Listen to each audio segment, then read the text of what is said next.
Olá novamente, bem-vindo à nossa última aula sobre números reais, certo? Dessa sequência que a gente tem tido de números reais. É a aula parte 7. Então, até o presente momento, a gente trabalhou todos os números que você consegue facilmente ter no seu campo de visão. Por exemplo, 1, 2, 3, certo? Se você retirar todos, aqui fica o zero. O zero representa essa coluna vazia do ábaco, certo? Isso aqui é um ábaco.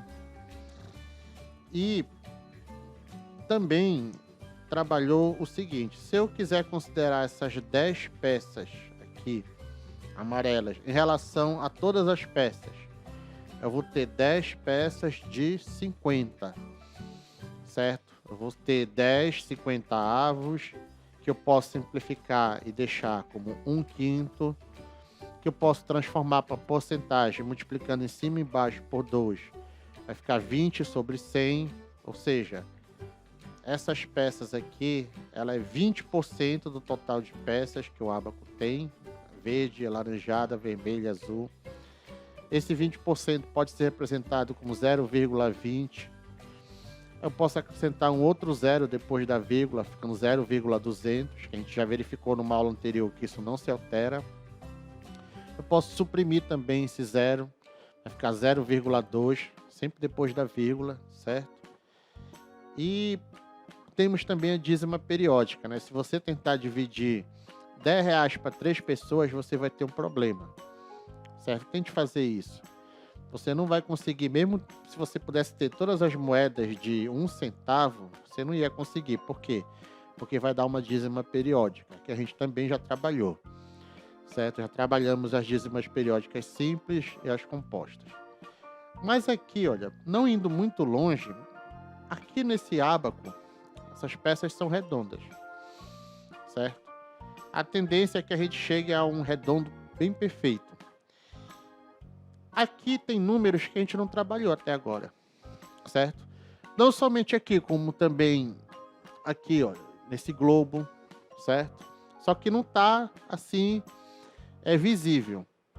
São os números que a gente chama de irracionais, certo?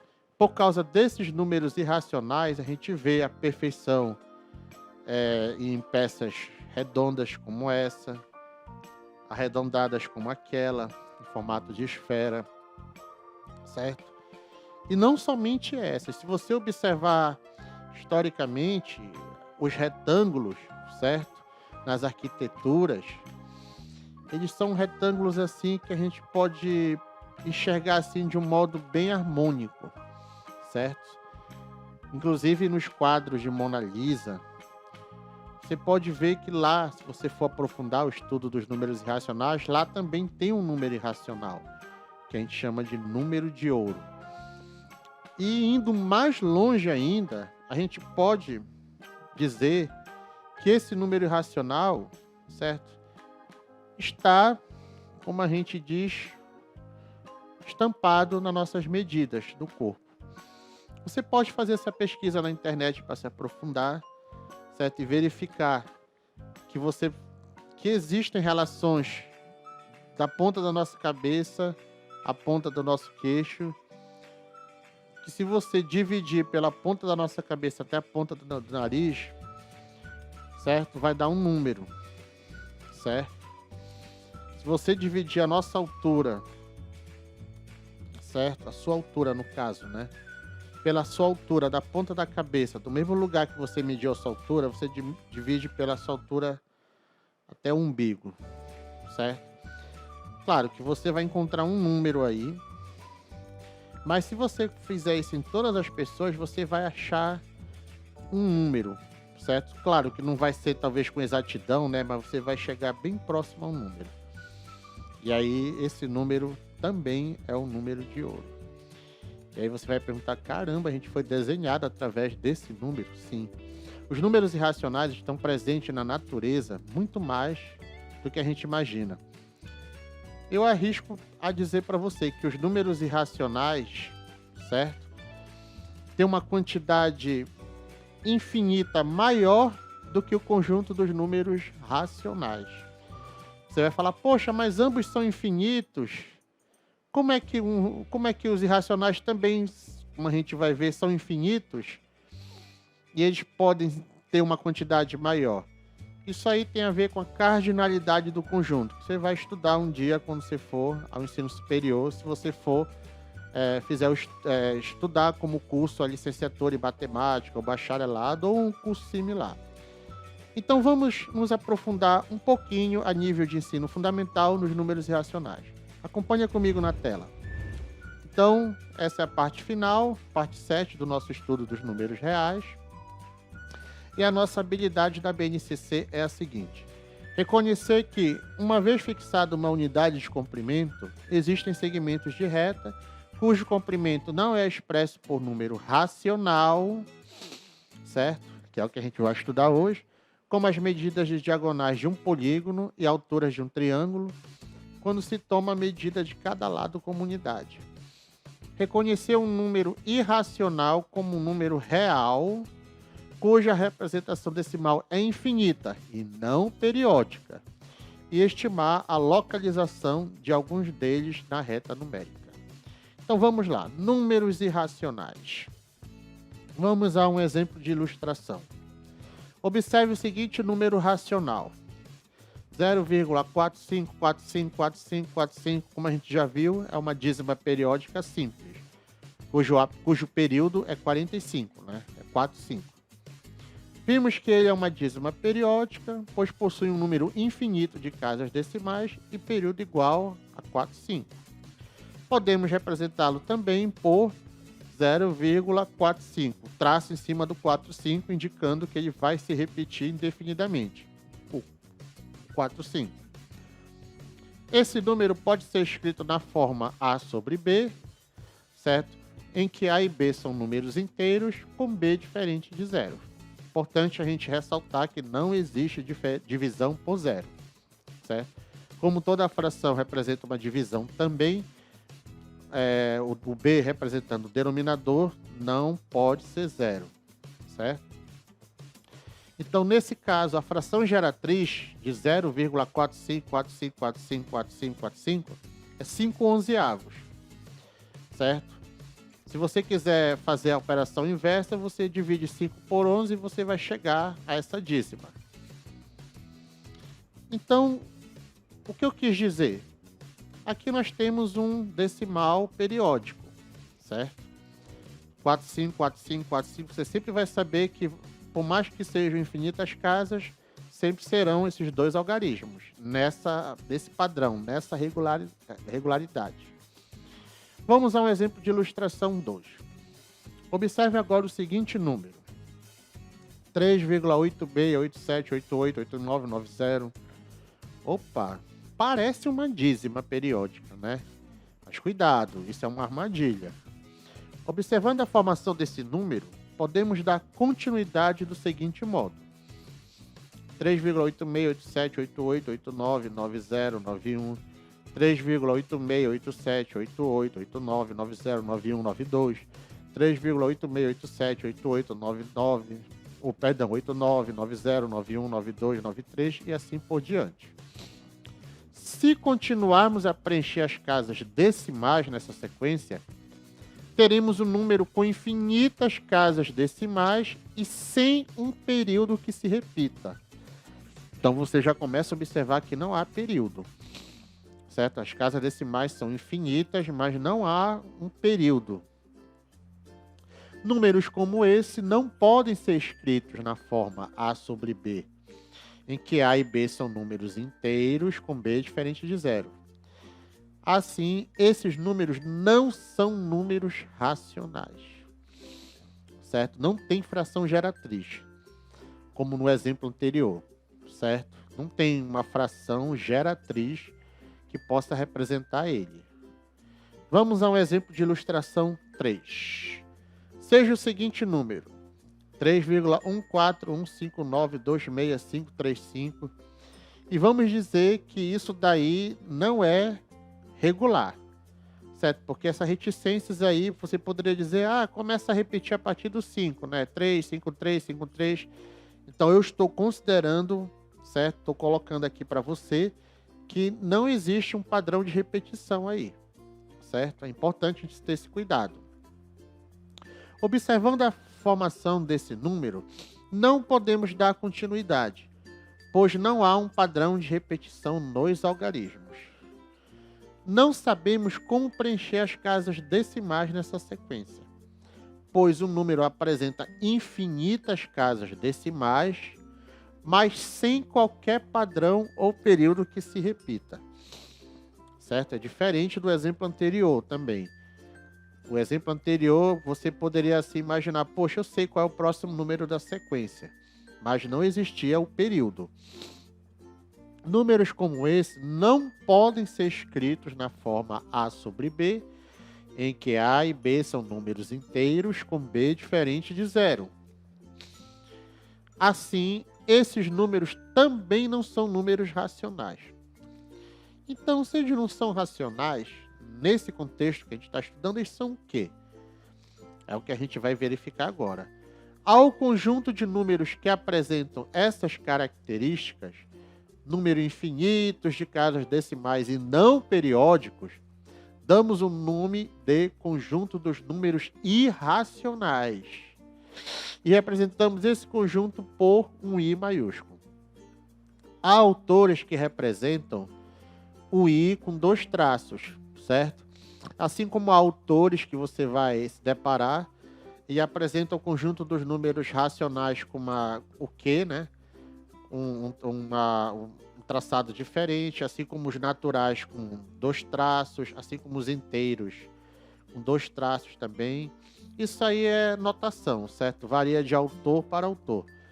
E aqui, em alguns momentos, eu representarei por uma letra maiúscula, outros momentos eu colocarei com 2 traços. Aí eu vou estar, no caso, diferenciando para vocês. Voltando comigo aí na tela. Número irracional é todo número cuja representação decimal é sempre infinita e não periódica.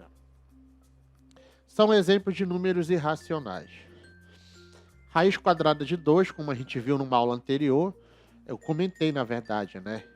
Se você digitar no seu celular a função para calcular a raiz quadrada de 2, você vai se deparar com um número como esse. Dependendo da calculadora ou do programa do seu celular, ele pode te mostrar umas reticências, ele pode te mostrar mais casas decimais, ele pode te mostrar menos casas decimais com algum símbolo para dizer que continua, que é infinito. Tem calculadora que dá erro, na hora que você digita isso, ela faz assim, 1,4, aí coloca lá alguma coisa dizendo que deu erro, certo? Por quê? Porque é um número que ela não vai conseguir te mostrar todos os números que estão nas casas decimais.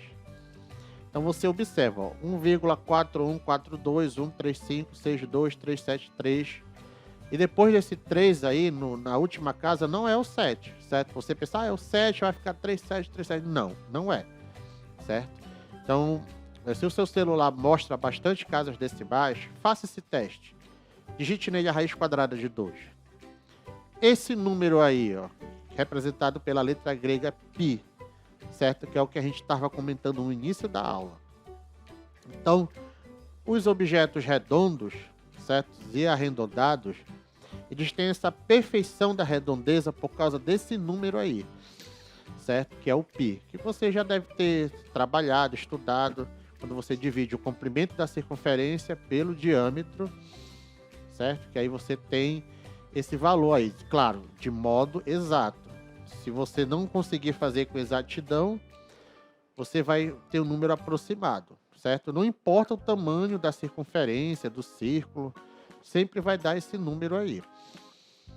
Esse outro número aqui, que é parecido com o nosso exemplo de ilustração 2, certo? Ele também é irracional. É importante a gente colocar isso daí. Porque a gente pensa, número irracional é o número depois da vírgula que não se repete.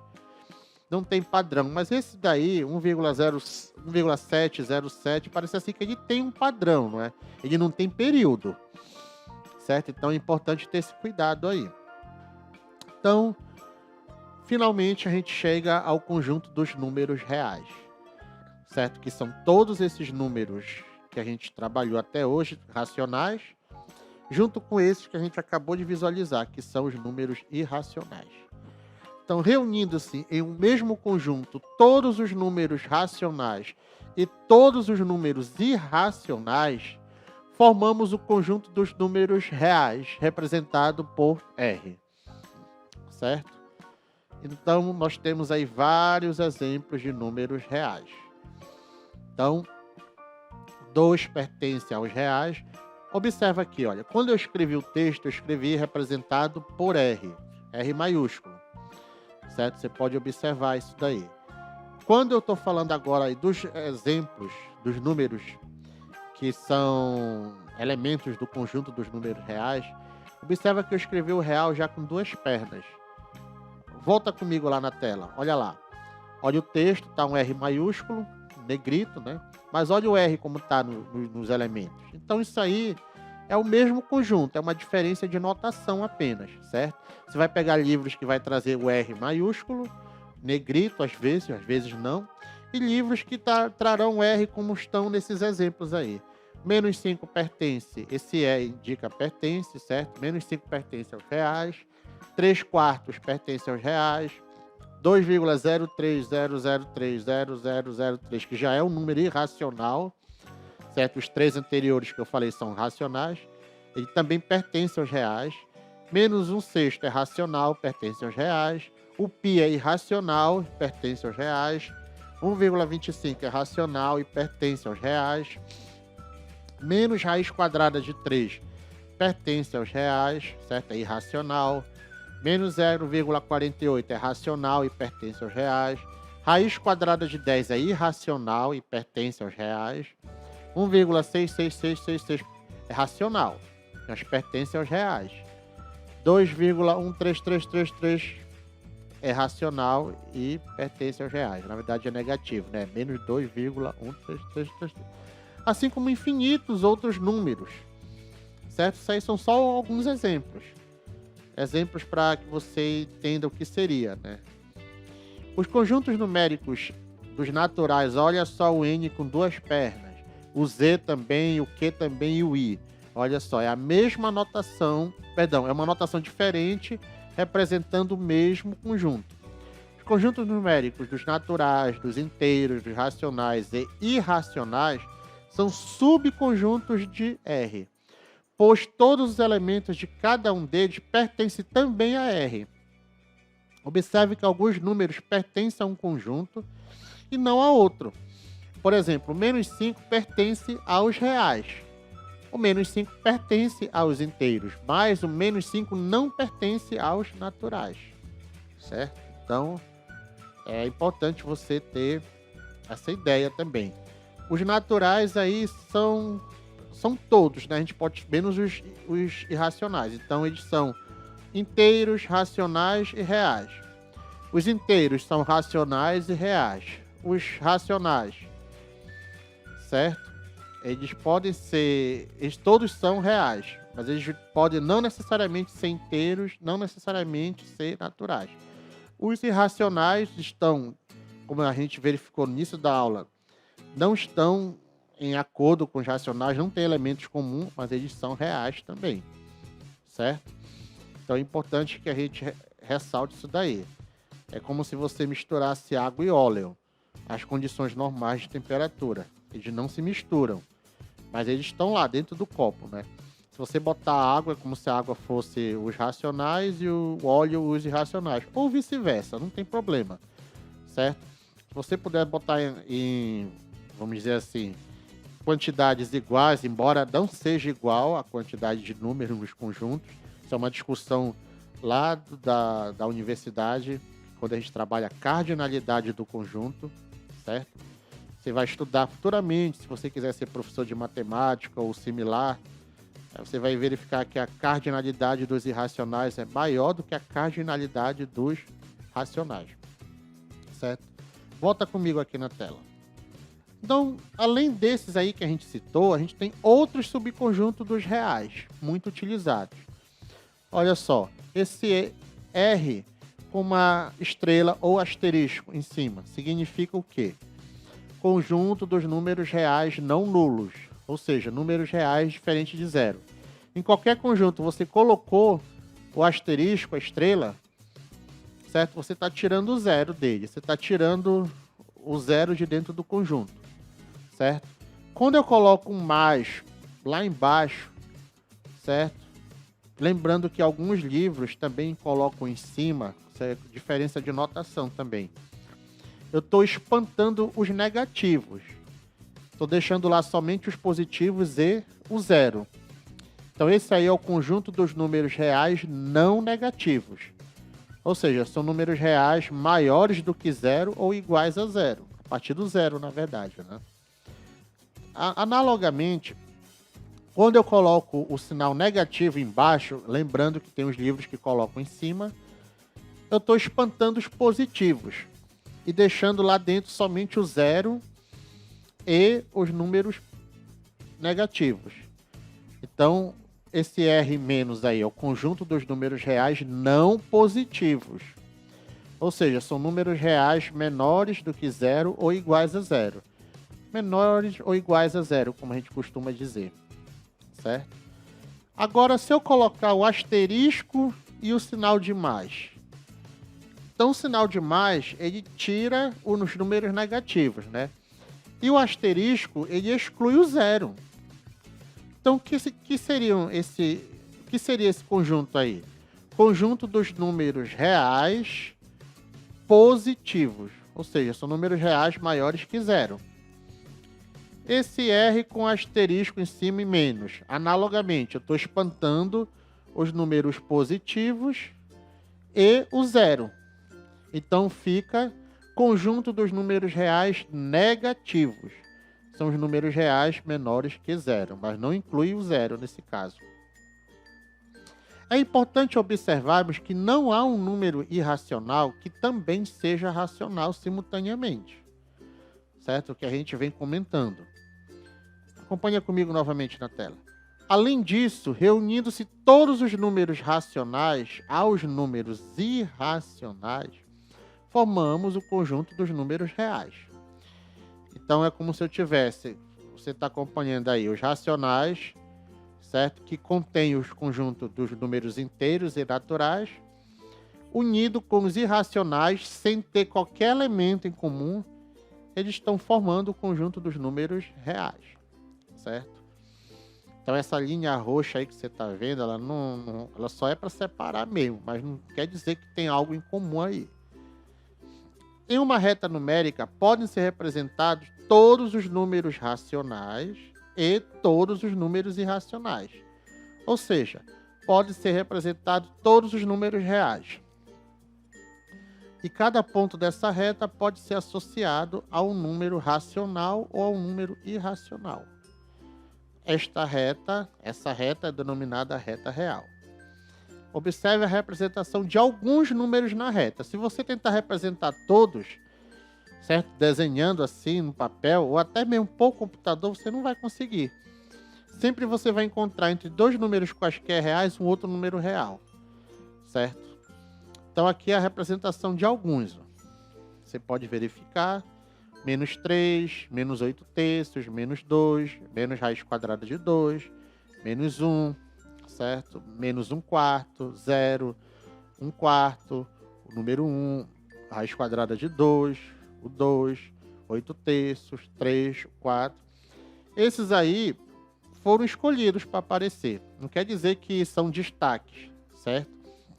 Então, qualquer lugar que você colocar o seu dedo, o seu lápis, enfim, qualquer objeto na reta vai ter um número lá associado, certo? Considerando somente os números racionais, é como se tivessem buracos na reta. E esses buracos, eles seriam preenchidos, agora na verdade são preenchidos pelos números irracionais. Então, vamos aqui falar sobre algumas operações com números reais. Já vimos que há certas limitações em relação às operações no conjuntos numéricos, n, z e q, naturais, inteiros e racionais. Assim, no conjunto dos naturais, nem sempre é possível subtrair. obter divisões exatas ou extrair a raiz quadrada e encontrar um número natural, certo?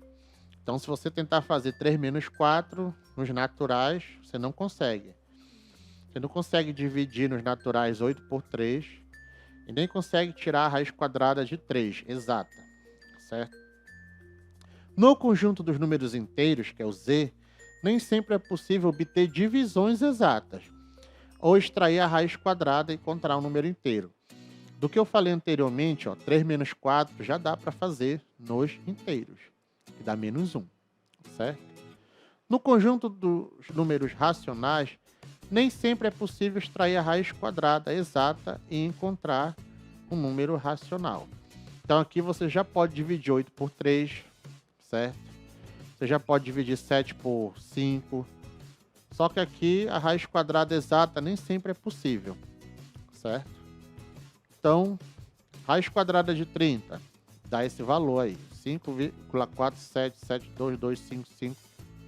Raiz quadrada de 2, como a gente já viu, 1,4142, 135622373. Agora, no conjunto dos números reais, efetuamos qualquer adição, subtração, multiplicação e divisão com números reais, exceto a divisão por zero, como a gente já falou. Bem como extraímos a raiz quadrada de qualquer número não negativo e encontramos números reais. Então você verifica aí que já tem uma limitação também para os números reais, né? Então você não consegue tirar a raiz quadrada de qualquer número negativo. Na verdade, de nenhum número negativo, nos reais. Então isso daí já te propõe a existência de um conjunto, vamos dizer assim, maior do que os reais, né? Sim, na verdade existe um conjunto que abrange os números reais. Alguns autores dizem que eles são apenas isomorfos, né? Que você vai estudar lá no ensino superior isso daí. Que é o conjunto dos números complexos. Na verdade, você não vai estudar o conjunto dos números complexos no ensino superior somente. Você vai estudar no ensino médio, certo? Essa parte de isomorfos é que eu falei que você vai estudar lá no no ensino superior. Assim como também você vai estudar futuramente, se fizer uma pós-graduação, o conjunto dos hiperreais, certo? Mas isso é assunto para quem vai ser professor de matemática ou pesquisador na área, certo? Espero que você, de repente, possa ser um dia assim como eu sou também. Então vamos lá. Continuando. Há restrições. A raiz quadrada de um número negativo, por exemplo, não representa um número real. Foi o que a gente acabou de ver. Pois não existe número real que, elevado ao quadrado, tenha como resultado um número real negativo. Então, por exemplo, a raiz quadrada de menos 4 não pertence aos reais. Você vai trabalhar com meios aritméticos lá e com novas definições no ensino médio, e você vai verificar que essa raiz quadrada ela é possível no conjunto dos números complexos. E eu já vou adiantar para futuros estudiosos aí, que isso aí vai dar 2i. I vai ser uma unidade imaginária que você vai estudar lá no conjunto dos números complexos. Mas, por enquanto, isso aqui não pode. Certo? Então, a raiz quadrada de menos 4 não pertence aos reais. Não vai dizer que ela não existe. Certo? É diferente. Cuidado com o português. Ela existe, mas não nos números reais. Esse fato se estende quando temos a raiz quarta, ou a raiz sexta, ou a raiz oitava. E assim por diante de um número real negativo. Então, por exemplo, a raiz oitava de menos 256 não se define em R. É como se eu dissesse que não pertence aos reais também. Olha só, o R aqui na simbologia está maiúsculo, né, em negrito, e o outro lá está com duas pernas. É o mesmo conjunto. Raiz quarta de menos 81, certo? Ela não se define nos reais. Certo? Ela existe, mas não se define aqui em R. A raiz sexta de menos 1 não se define nos reais. Certo? Então você observa que a gente sempre, em relação ao conjunto, ao estudo dos conjuntos, a gente acaba sempre encontrando operações que vão além do que o conjunto permite, né? Quando a gente trabalhou os naturais, você inclusive quando era criança deve ter questionado isso daí, eu questionei. Poxa, será que a gente pode tirar 4 de 3? Na prática, você não consegue, né? Tirar, por exemplo, você tem R$ 3 aqui. Eu não tô com R$ 3 em dinheiro. Mas você não consegue fazer aparecer R$ 4 aqui. Eu vou tirar R$ 4 de 3. Mas se você estiver falando de conta bancária, você consegue. Se você tiver um cheque especial, você consegue, de repente, se o banco te permitir, você só tem R$ 1.000 na conta, você consegue sacar R$ 2.000, né? Então seria essa ideia, né? Aí isso aí nos naturais não era possível. Aí você foi para os inteiros. Aí depois nos inteiros, olha o nome que diz inteiro, você não conseguia dividir 8 por 3, como a gente falou agora há pouco. Aí dava problema, né? Aí você foi para os racionais. Lá nos racionais existem alguns números que você não consegue tirar a raiz quadrada exata e outros números que têm uma representação decimal infinita não periódica.